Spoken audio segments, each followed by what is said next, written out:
It is the 31st century, and mankind is once again at war. The battlefields of the future are dominated by huge robotic war machines known as battle mechs. If you've played Battletech for any length of time, sooner or later you run into a sleeper mech. What's a sleeper mech, you ask? Well, it's one of those mechs that you never play. Maybe your friends tell you it sucks. Maybe the artwork turns you off. Maybe it's fielded by a faction you don't play or don't like. Maybe it's the mini. Whatever the reason, you just don't include them. Then, one day, you find one in your lance. At first, your reaction is like, what am I going to do with this thing? You might roll your eyes and wish for a more familiar mech. In your mind, a better mech. Well, I'm here to tell you there are no bad mechs. That's not to say all mechs are created equal, but any mech is better than no mech. Just ask any displaced mech warrior staring at tank detail. But I digress. A sleeper mech is when you start playing that game and the mech you thought would be a hindrance saved your bacon. Despite your preconceptions, the mech no one talks about or only speaks poorly of, the one you thought would suck, starts showing up in your lances with surprising regularity. In no particular order, here are my 5 fave sleeper mechs that surprised me when I actually played them. The Cataphract CTF X1 was a mech I always kinda wrote off, mostly because if I have a 70-ton space, I always think Warhammer. Until the Alpha Strike Command Lance pack, I never owned one. I had the chance several times to buy the Metal Mini, but it was always way more than I was willing to spend. Even once I had the Mini, it took a while before I ever put one in a lance. Once I did, I found out my reluctance was unfounded.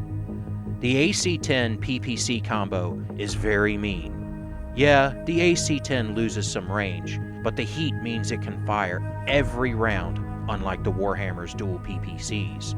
With a single ammo weapon, the chances of an ammo explosion are far less than the Warhammer with its SRM-6 and machine guns. The arm-mounted medium lasers need to be in the torsos to make punching more viable, but this ugly mech is making its way into my lances more and more.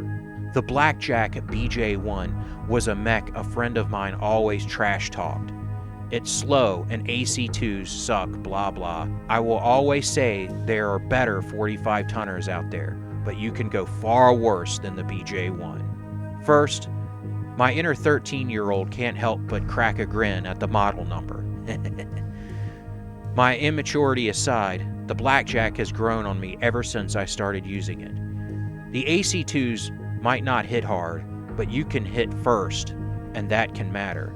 Up against bug mechs, the Blackjack can be a killer.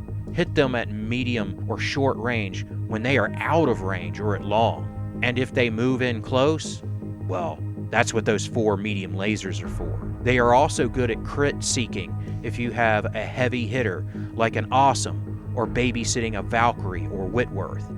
They absolutely rock on aircraft. The AC2s might not bring you down, but it can force those piloting checks. The Blackjack has also been a plastic twice, once in the Plastech set back in 1988, and again from the Battletech Alpha Strike Assault Lance pack. The Hermes 2 is a mech I never used much. I can say I am still not a fan of the AC5 medium laser flamer combo. Imagine my surprise when I discovered there is a Hermes 3. Okay, not really a 3, just some marketing guy in the Free Worlds League or the Draconis Combine exaggerating, but still. The HER 4K might sport only 2 weapons, dual large lasers. When I threw down this wing-helmed mech, I started to fall in love. It's fast and can shoot. Sure, the large laser is no PPC, but it can be devastating to lighter mechs. Facing a heavier opponent, even an Atlas will notice a large laser hit to the rear. Most mechs, that get you an internal in a single shot. Ever get one of those once in a battle shots where you need like a 3 to hit? Open up with both lasers. Just give some time for cooldown. Plus, The designers had the good sense to leave them out of the arms. A large laser hit or two plus 2 rolls on the punch table? Yes, please. No ammunition to explode. And the fact that 3 box sets came with the Hermes 2 Mini, you can field a whole lance of these things for just a few bucks. The Zeus is not one of my favorite mechs, which is a shame because I always liked the look. It has the same curse as all 80-ton mechs, the awesome. The base model of the Zeus just always seemed undergunned. Plus, how can you call it a Zeus without giving it a PPC? It's in the name, people. I rarely threw down the model until I discovered the 6A. Oh man, a PPC and a large laser and those 3 SRM6s for crit hunting? I will admit it can be annoying rolling all those hit locations. But open up the armor and then move in and unleash the bees. No, not the bees! Not the bees! Like the Hermes, the Zeus has been in a lot of Catalyst box sets, so cheap minis is always a big plus for me. Finally, I have the Ostel OTL 4D. Anyone else see this thing and think, what? The art that killed a mech for me. I'm not one of those people that hate the Egg Brigade. I like the Flashman, I like the Ozrock, I even like the Scout and Urban Mech. This thing just makes my eyes bleed. Its unseen and metal-only status made it hard to find. Even after I happened on one at one of those collector's toy stores, I really did not use it much. Then one day I was like, I paid for this thing, by golly, I need to play it.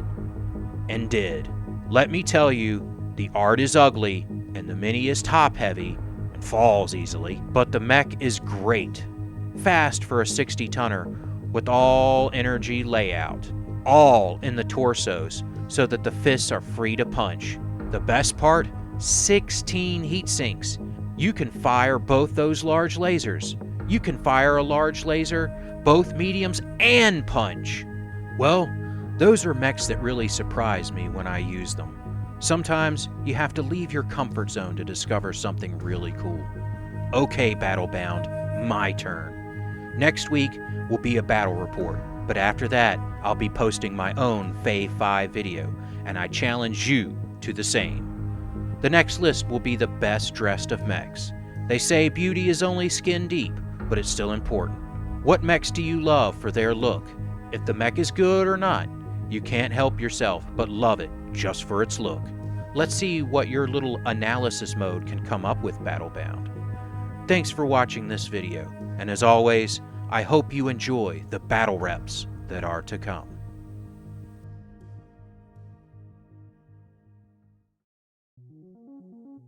Hello, this is Adam of Dream Made Productions. Thank you for watching this video. I would ask, please help me grow this channel by subscribing, liking, leaving a comment, or sharing. I really enjoy bringing you these videos. If you would like to support the channel, I have included some places you can send Bitcoin or other crypto in the description. I have also included a link for PayPal if you would like to support that way. Please know that any amount you give will be cherished and used to upgrade equipment and improve the channel. As of the date of this video, all donations and any funds I could personally put in are being saved towards upgrading to a Canon G50 for HD video. I cannot express how honored I am that so many of you have chosen to watch my content. When I started this adventure, I thought I would just have one sub. Thanks, Mom. But the amount of support I have gotten has exceeded all my expectations. Thank you so much for watching, and as always, I hope you enjoy the battle reps that are to come.